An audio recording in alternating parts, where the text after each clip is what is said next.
Nuwun para pamirsa, pandemen waosan cariyos basa Jawi ingkang wonten laladan pundi kemawon. Sugeng pepanggihan malih kalian kula Hadi Pamungkas ing waosan cariyos basa Jawi. Purwakane ngatur pambuka kula, mugi panjenengan tansah pinayungan karahayon saking Gusti Kang Murbeng dumadi. Ing kalodhangan menika kula badhe ngaturaken salah setunggaling cariyos cekak seratanipun RD Priharsono kanthi irah-irahan Aku Adimu. Cariyos menika kapetik saking kalawarti panjebar semangat. Kados pundi lampahipun cariyos, sumangga dipun pidhangetaken.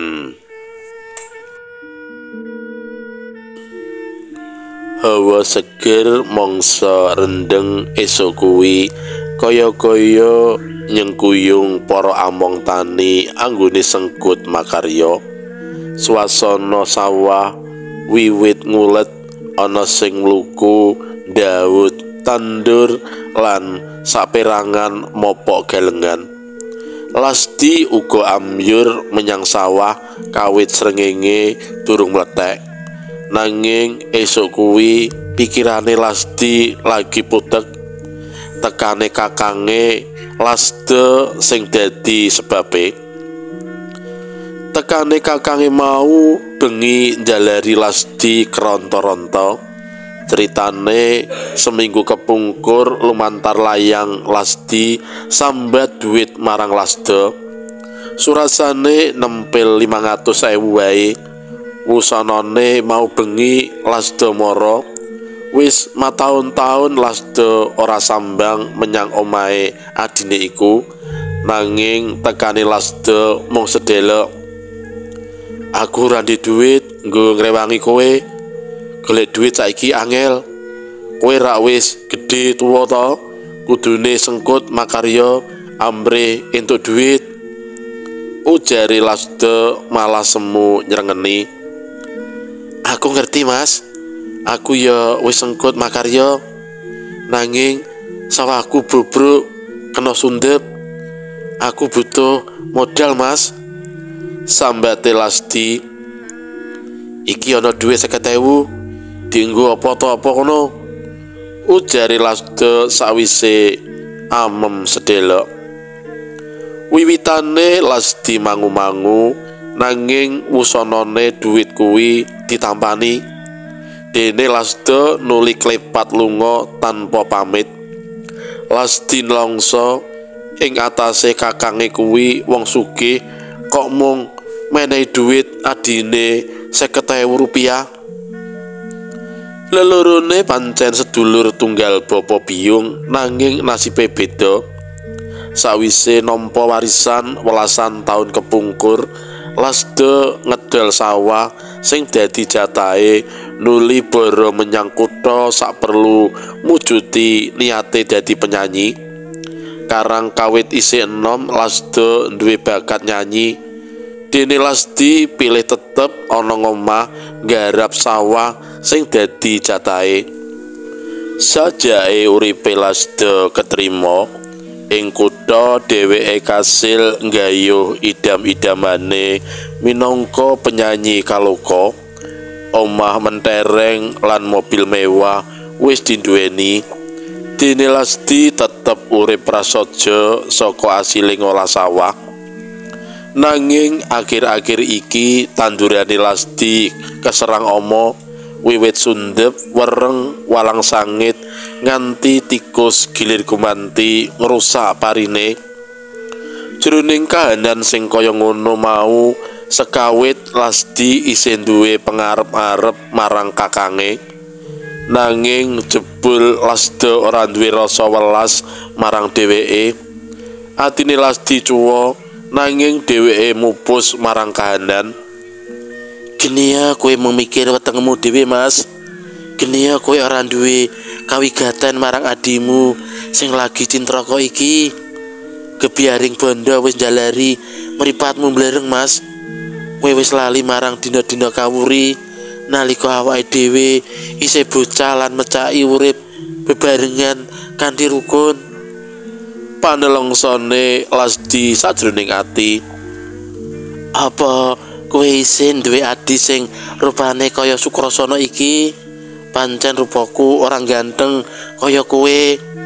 Kowe pantes sinebut Bambang Sumantri, nanging aku duwe watak satriya ndepani bumi utah gedhe awake dhewe.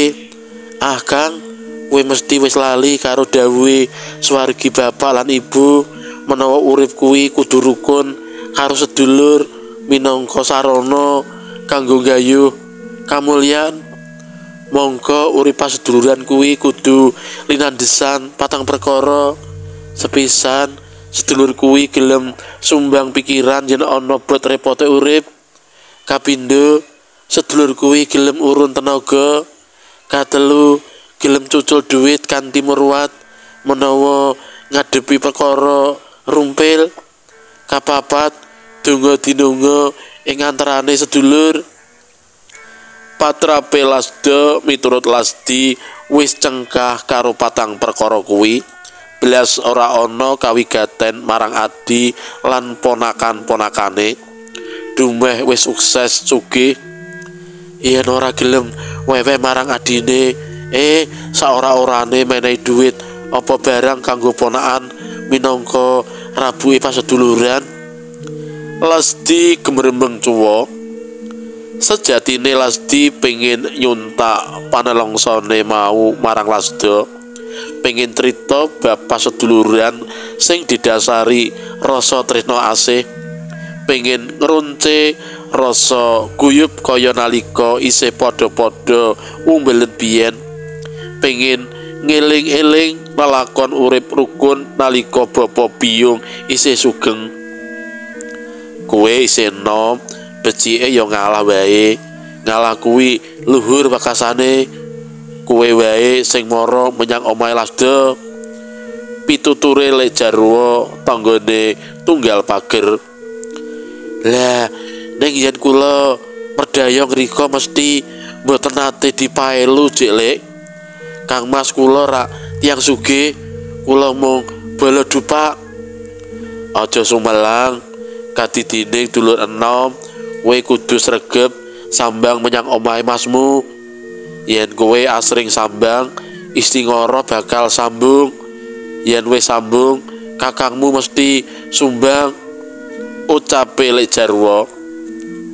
Atine Lasdi krasa nyes kaya kesiram banyu es krungu pituture Lek Jarwo. Nadyan wong liya brayan nanging Lek Jarwo nyumadulur. Kepara sesrawungane Lasdi karo Lek Jarwo ngluwihi sedulur. Usana ing dina candhake Lasdi sida mara menyang omahe Lasda ing kutha kanthi pamuji muga-muga pasedulurane pulih kaya jaman kawuri. Rembukan kakang adi kuwi sekawit krasa kepenak kaya lumrahe sedulur nunggal Yayah Rena. Nanging sabanjure sing dumadi malah tukar padu. Wakasane Lasdi ditundung lunga. Pun Lek mboten sisah dulur-duluran kados ungel-ungelan nika. Wong liya dadi sedulur, sedulur dadi wong liya, ujare Lasdi. Sing sabar Lek, mbok menawa kakangmu lagi ketliweng. Lek Jarwo ngaring-aring. Sabar pripun Lek, wong angsal kula dugi teng griyane Mas Lasda malah didakwa ajeng meres bandane jare. Mongko kula ming nembung betah gangsal atus ewu.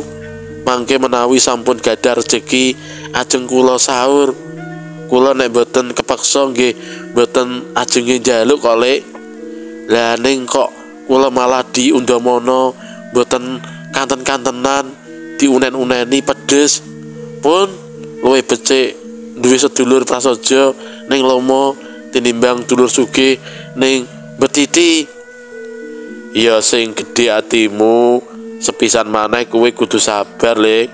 Sejatine masmu kae wong apik. Aku ngerti patrap lan solah bawane kakangmu wit cilik. Pituture Lek Jarwo. Kula nggih ngertos gak Lek, patrape Mas kula niku owah sasampunipun gesang teng kitha. Pancen nalika isih urip ana desa, patrape Lasda becik, lomo, entengan, bau lan duwe kawigaten gedhe marang liyan mligine sedulur.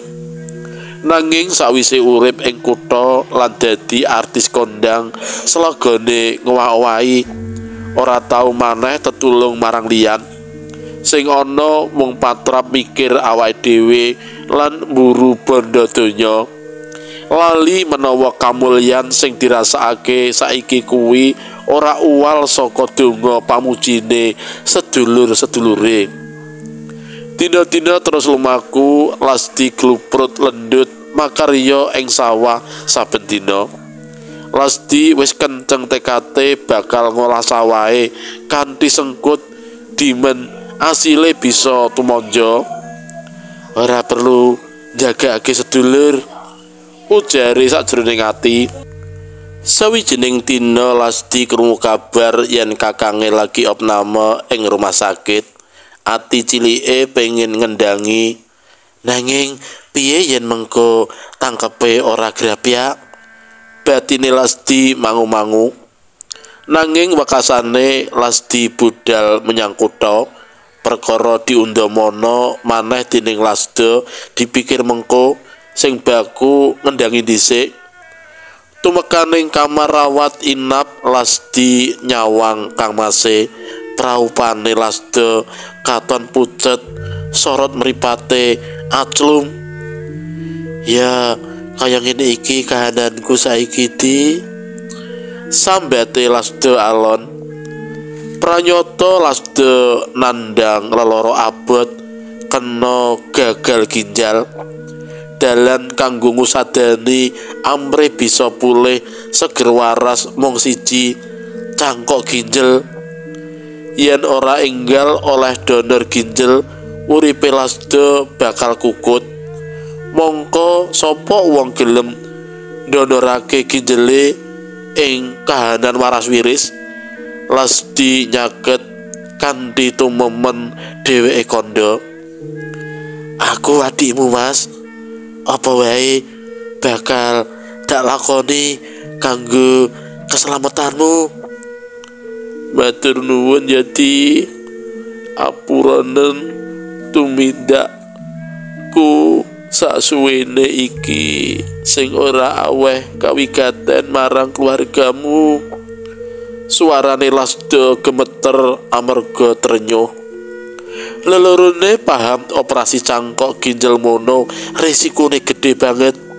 Risiko tumrap Lasda lan uga tumrap Lasdi sing dicupuk ginjele siji. Yen aku nemahi pati ing meja operasi, tulung openono anak-anakku ya Mas. Ning yen kowe sing mati, aku bakal ngopeni lan ngragati anak-anakmu, ujare Lasdi mantep. Aja omong ngono. Bengi iki sawise operasi, aku lan kowe bakal bagas waras maneh. Sabanjure awake dhewe bakal nata urip paseduluran sing kober rengat iki. Lasda ngerangkul kenceng adine, mripate kaca-kaca, luh anget wiwit tumetes ing pipi. Kanthi sesenggukan sedulur kakang adi kuwi nuli ngonjokake donga pamuji marang Gusti muga lelorone Lasda enggal waras. Bengi kuwi lelorone disurung mlebu kamar operasi. Tangane Lasda gegem kenceng, tangane Lasdi luh anget deres tumetes. Matur nuwun Yati, ujare lirih meh ora keprungu. Urip kuwi kagungane Gusti sing Maha Kuwasa, manungsa mung saderma nglakoni. Embuh piye mengko asile operasi. cewetha. Mekaten para pamirsa, pandemen waosan cariyos basa Jawi kala wau sampun kula waos cariyos cekak kanthi ira-irahan aku adimu. Mugi kemawon cariyos kala wau saged dados panglipur manah panjenengan sami. Matur nuwun, rahayu ing pinanggih.